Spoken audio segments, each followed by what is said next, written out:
That morning started like any other ordinary workday, but fate had already begun writing a very different script behind the scenes. I arrived at the office around 7:15 a.m., earlier than most employees.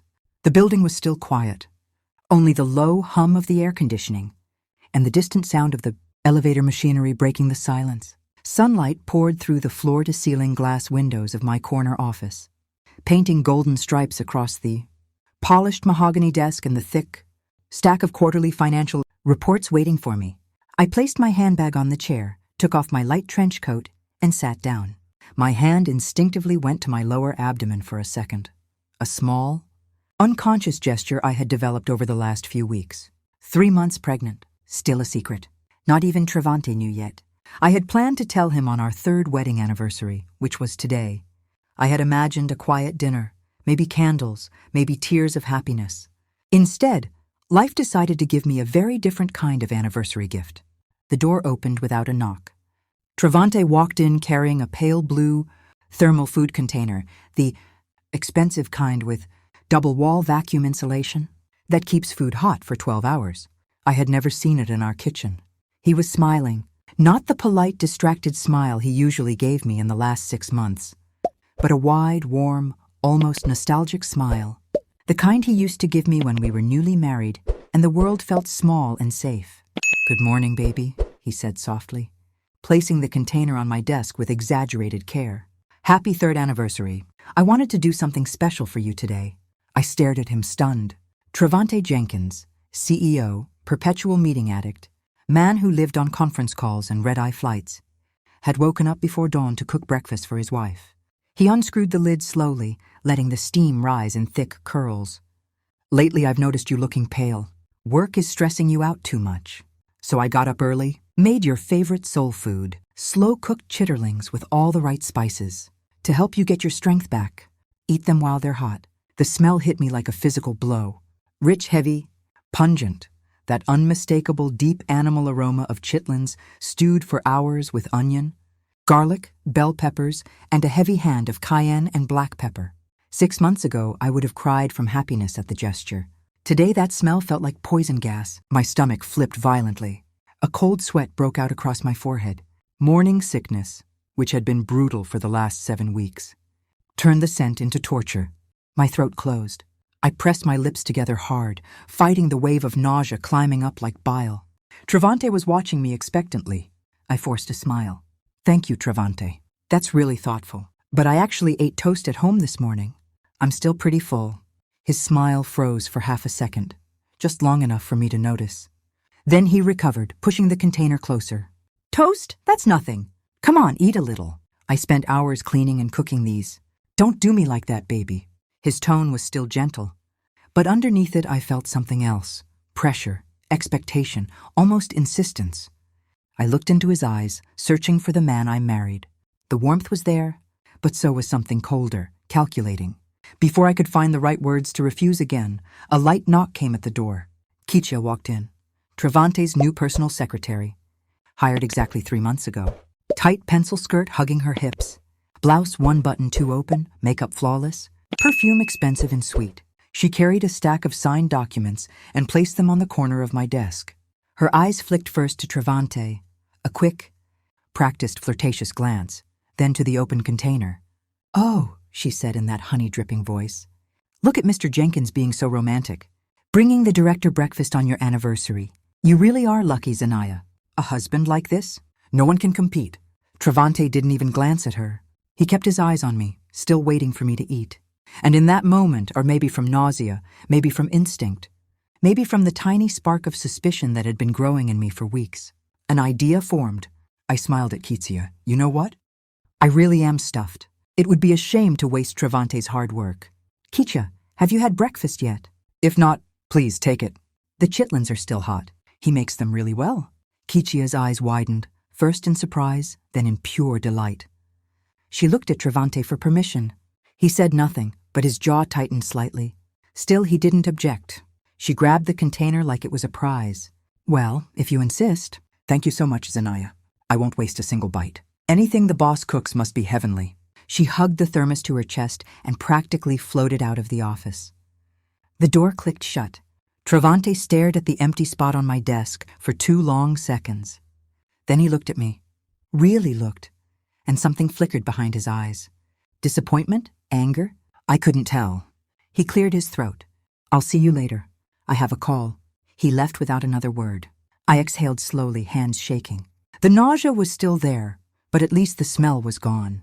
I opened a window, let fresh air rush in, and sat back down. My hand returned to my belly. Thank you, little one, I whispered. You saved Mommy this morning. I tried to focus on work, balance sheets, revenue projections, cost analysis, but the numbers kept blurring. An uneasy feeling sat in my chest like a stone. Something wasn't right. Travante hadn't made me breakfast in almost 2 years. Why today? Why so insistently? About an hour later, around 9:40 a.m., a loud thud echoed from the open plan area outside my office. Then came the scream. Not a normal scream. Not surprise or fear. This was raw, animal, blood-curdling agony. My heart slammed against my ribs. I jumped up and ran out. The scene looked like a nightmare. Kitsia was on the floor beside her desk, curled into a fetal position, both hands clawing at her stomach. The thermal container lay overturned. Pieces of chitlins and dark broth were splattered across the carpet. The smell, that same heavy, spicy smell, now mixed with vomit and something metallic. Blood, bright red blood soaking the lower half of her beige dress, spreading in a widening pool underneath her. She was convulsing, eyes rolling back, foam at the corners of her mouth. Her body jerked violently like someone being electrocuted. Employees were frozen, some screaming, some calling 911, others backing away in horror. I stood rooted, unable to breathe. The food I gave her. At that exact second, Travante burst out of his corner office. No tie, sleeves rolled up, face pale. He didn't run to Kitsia. He didn't ask what happened. He stopped 5 feet away and stared at the blood. His expression changed in real time. Shock, confusion, fear, something darker, rage, pure, demented rage. His head snapped toward me. Our eyes locked. And in that moment I understood, with absolute, bone-deep certainty, that the bowl had been meant for me. He strode forward, grabbed my upper arm so hard I gasped in pain, and hissed through clenched teeth, "What did you do?" Why? Why her? The question didn't make sense. Unless the real target had been me. I yanked my arm free, voice shaking but cold. What did I do? I gave her the food you cooked. Why are you asking why her? Were you expecting me to be the one on the floor bleeding? Travante froze. Realization hit him. He had said too much. He released me, stepped back, ran a hand over his face, trying to erase the panic. Sirens wailed closer. Paramedics arrived. Kitsia was lifted onto a stretcher, still twitching, still bleeding. Travante followed them to the elevator. Before the doors closed, he looked at me one last time. You're coming to the hospital too? This happened because of the stew you gave her. Don't try to avoid responsibility. The doors shut. I stood there among the shocked employees, hand on my belly, heart hammering. My husband, the man I had loved, trusted, built a life with, had just revealed himself. He hadn't brought me breakfast out of love. He brought me death, and by some miracle of nausea and timing, death had missed me, but it had found someone else. The ambulance sirens faded into the city noise as the elevator doors closed on Travante's furious stare. I stood alone in the middle of the open plan floor, surrounded by stunned employees who didn't know whether to look at the blood-soaked carpet or at me. Whispers started like wind through dry leaves. Did she poison her? No way. That's the director's husband who brought the food. Then why did he look at her like he wanted to kill her? I pressed my hand harder against my belly, as if I could shield the tiny life inside from the ugliness already spreading. My legs felt unsteady, but I forced myself to walk back to my office. I closed the door, locked it, then I sank into my chair and let the trembling take over. My phone buzzed. A text from Travante. Come to the hospital now, don't make this worse. I stared at the words until they blurred. He wasn't asking out of concern. He was ordering, threatening. I didn't reply. Instead, I opened my laptop and pulled up the internal security camera feed, the one only department heads, and I had access to. I rewound to 8:05 a.m., the moment Travante had entered my office with the thermos. There he was, smiling, tender, placing the container down like it was made of glass. I watched myself hesitate, nostrils flaring at the smell, then push it toward Kitsia. I watched her take it with greedy delight. I watched Travante's face the second the door closed behind her. The smile vanished. His shoulders dropped, not in relief, but in something closer to frustration. He stared at the empty spot on my desk for almost 10 seconds before he turned and left. It wasn't the face of a loving husband disappointed that his wife didn't eat his food. It was the face of a man whose plan had just gone sideways. I closed the video. My mouth tasted like metal. I needed air. I needed answers. But most of all, I needed to know what was really in that stew. I grabbed my coat and purse and left the building through the side exit to avoid the growing crowd of curious employees and arriving security. I took a cab straight to St. Augustine's Hospital, not because Travante demanded it, but because I had to see Kitsia. I had to see what I had narrowly escaped. The emergency waiting room smelled of bleach and fear. Travante was pacing like a trapped panther, tie loosened, sleeves rolled up. When he saw me enter, his eyes narrowed. "You took your time," he said through clenched teeth. "I needed a minute to process. The fact that one of your employees is bleeding out from the food you personally cooked for me." He flinched, just a tiny twitch at the corner of his eye, but I saw it. Before he could answer, the ER doors opened. A doctor in pale green scrubs walked out, pulling down his mask. Middle-aged, tired eyes, gray at the temples. Travante lunged forward. "How is she? Is it serious?" The doctor looked between us, lingering on Travante a second longer. "She's stable now. Acute poisoning. We pumped her stomach and administered activated charcoal. She's out of immediate danger, but—" He paused, voice dropping. "The cause of the severe vaginal hemorrhage was ingestion of a massive dose of misoprostol." Travante's face drained of color so fast I thought he might faint. I knew the name. Misoprostol, a drug used to induce labor or abortion. In high doses, it could rip the uterus apart. The doctor continued, tone flat and professional. "The amount we found in her gastric contents suggests intentional administration. This is not accidental food poisoning. We've already notified the police per protocol." 2 uniformed officers appeared at the end of the hallway, almost on cue. One older, one younger. Both serious. Travante recovered faster than I expected. He straightened, wiped sweat from his brow, and turned on the charm he usually reserved for board meetings. "Officers, thank God you're here. This is my wife, Zanaya. This morning I prepared breakfast for her. Chitterlings, her favorite. I brought it to her office myself. She kept it there for a while, then gave it to my secretary, Kichya. I suspect jealousy. My wife has been unstable lately." He pointed at me. The lie was so smooth it almost sounded rehearsed. The older officer looked at me, pen poised over his notepad. "Ma'am, would you like to give your statement?" I took a slow breath. "Yes, but first, doctor, may I ask, was Kicha pregnant?" The doctor hesitated, then nodded. "She was. Approximately 6 weeks. The dose caused violent uterine contractions. Unfortunately, the fetus did not survive." Travante let out a choked sound, half gasp, half moan, and collapsed into the nearest plastic chair. His hands shook so badly he had to clasp them between his knees. I watched him. He wasn't crying for Kichya. He was crying for the child he didn't even know existed, until this moment. The older officer cleared his throat. "We'll take statements separately." They led me to a quiet corner of the hallway. I told them everything, word for word, and from the moment Travante walked in with the thermos, the strange insistence, the overpowering smell that triggered my nausea, the way I pushed it toward Kicha without ever touching the food again. I emphasized that the container stayed in plain sight on my desk the entire time. I was alone with it. I never opened it again after he left. Across the hall, Travante was talking to the younger officer, voice raised just enough for me to hear fragments. "Meticulous. Went to the market myself, cleaned every piece, put it straight in the thermos. No one else touched it. The more he insisted, he alone prepared the stew. The tighter the noose he was weaving around his own neck." When the officers stepped away to confer, Travante shot me a look full of venom. I walked over, calm, cold. "Travante, if the stew was really just food, why are you so terrified that Kichya ate it instead of me?" He opened his mouth, closed it, looked away. The forensic technician arrived 20 minutes later with preliminary results. Misoprostol was uniformly distributed throughout the stew.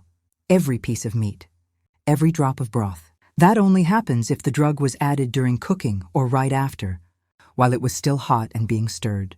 It wasn't sprinkled on top later. Travante's face turned ashen.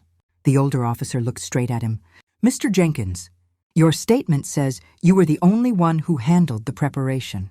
That puts the substance in the food before it ever left your kitchen. Travante started stammering. No, maybe Kichya. She must have. She was pregnant. Maybe she took it herself. I cut him off.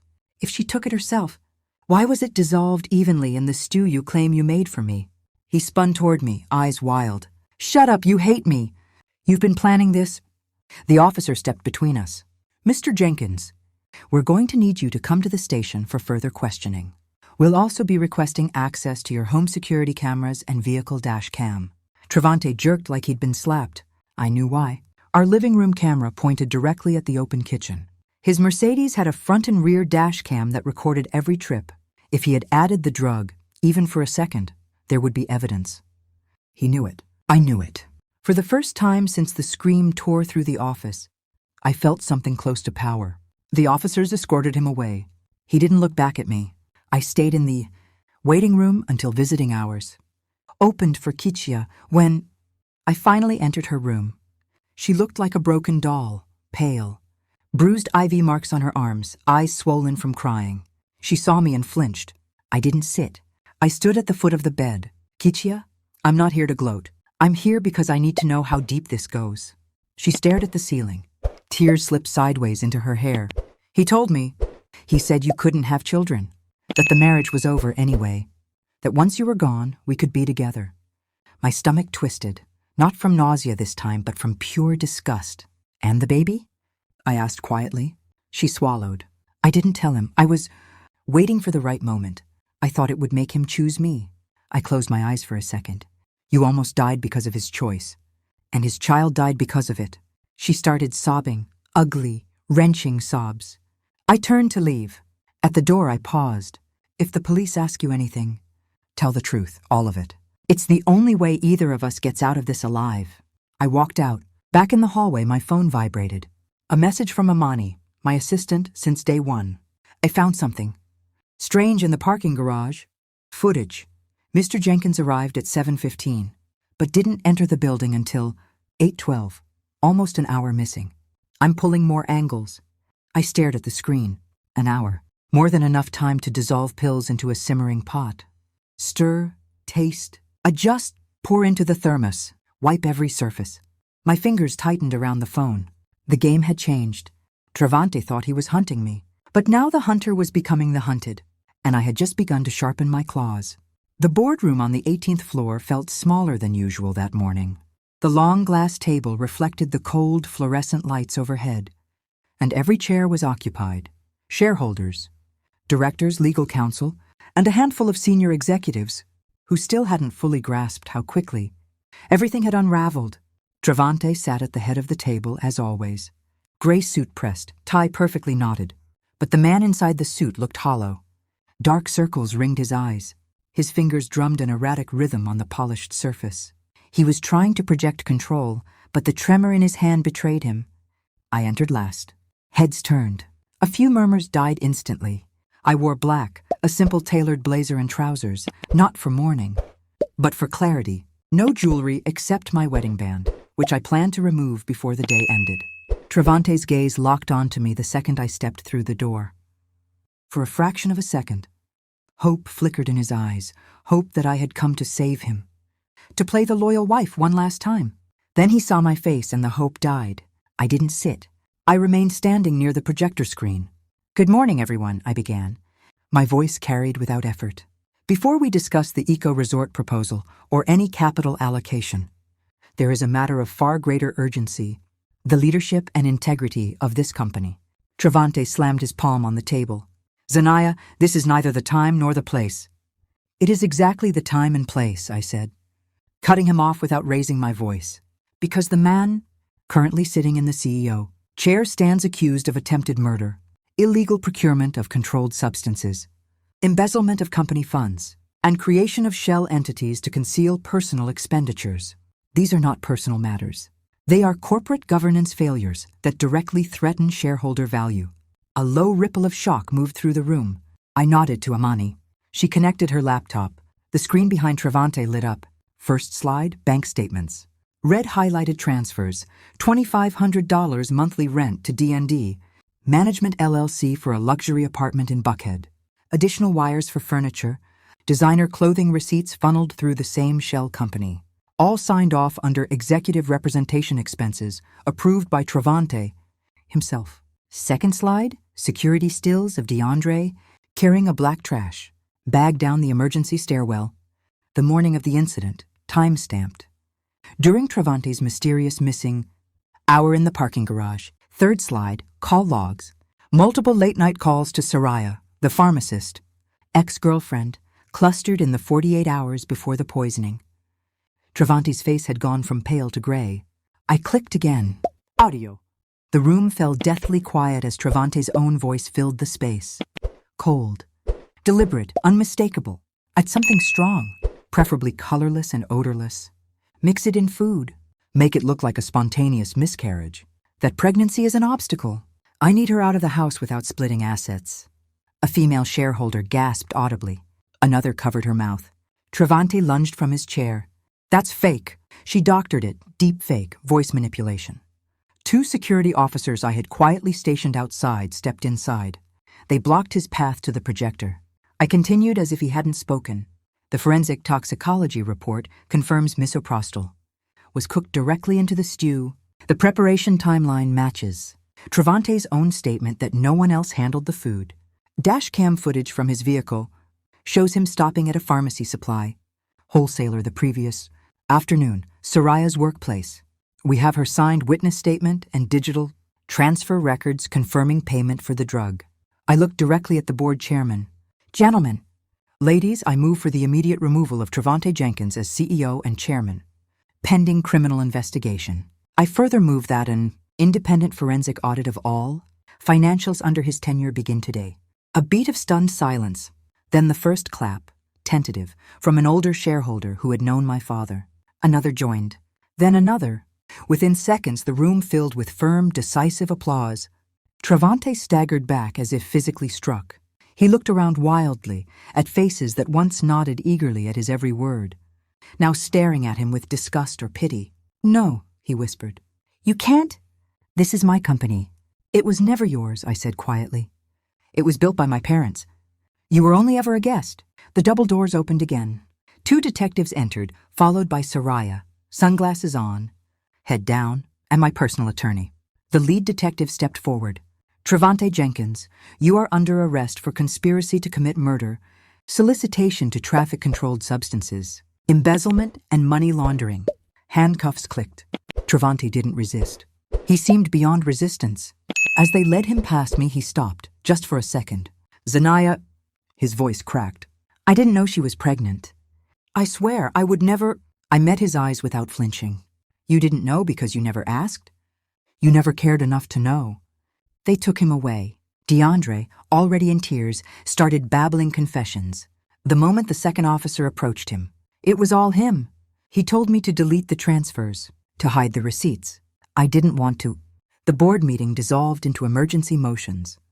Interim leadership appointments, press release drafting. I was named acting CEO within the hour. I didn't celebrate. There was nothing to celebrate. That evening I went to see Kitsia one last time. She and Mama Hattie were packing the last of their things in a small, damp studio apartment on the city's edge. The luxury life had evaporated overnight. No designer bags, no skyline view, just a single bed, a hot plate, and 2 suitcases. Mama Hattie opened the door. Her eyes were red but steady. Mrs. Zanaya. I stepped inside. Kitsia sat on the edge of the mattress, staring at nothing. Her face had aged 10 years in 2 weeks. I placed an envelope on the small table. Final paycheck. Severance, travel money. Enough for medicine and a fresh start back home. Mama Hattie shook her head. We can't take. You will, I said gently. Not for her, for you. You've carried enough. Kitsia finally looked up. Her voice was barely audible. I'm sorry. I nodded once. I know. I didn't hug her. I didn't curse her. There was nothing left to say. I left them to their quiet departure. Months passed in a blur of audits, depositions, restructuring. Travante's trial was swift. 12 years, no parole for the first 8. Soraya lost her license, her savings, her future in the field she loved. She sent me one long email full of remorse. I read it, deleted it, moved on. Mrs. Beatrice tried one last attack. Defamation suits, public accusations.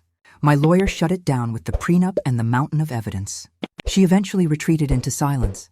6 months later, on a rainy October night, my water broke. I labored for 14 hours. Every contraction reminded me of another hallway, another pool of blood, another life almost lost. Then came the cry. A girl, 7 pounds 2 ounces, dark curls already, eyes wide and curious. I named her Serenity. When they placed her on my chest, the room seemed to still. All the screaming, all the poison, all the betrayal, it faded into background noise. She was here, safe, because one morning, nausea had saved us both. 2 years later, I stood at the floor-to-ceiling window of my new corner office. Same building, different view. The city stretched out below, glittering and indifferent. Serenity, 2 years old now, ran across the carpet and threw herself into my arms. "Mama, up!" I lifted her, pressed my nose to her soft hair. She smelled like baby shampoo and sunshine. My phone buzzed. A message from Kendrick, the quiet, respectful partner from the Atlanta office, who had become a friend over late-night strategy calls. "You and little miss up for a weekend in the mountains? Found a cabin with a lake. No work. Just peace." I smiled, replied, "We'd love to. Thank you." I set the phone down and looked out again. The sky was the deepest blue I had ever seen. No clouds, no storms. After the poison, after the blood, after the betrayal, after everything, the sun had finally come out. And this time, I wasn't afraid of the light.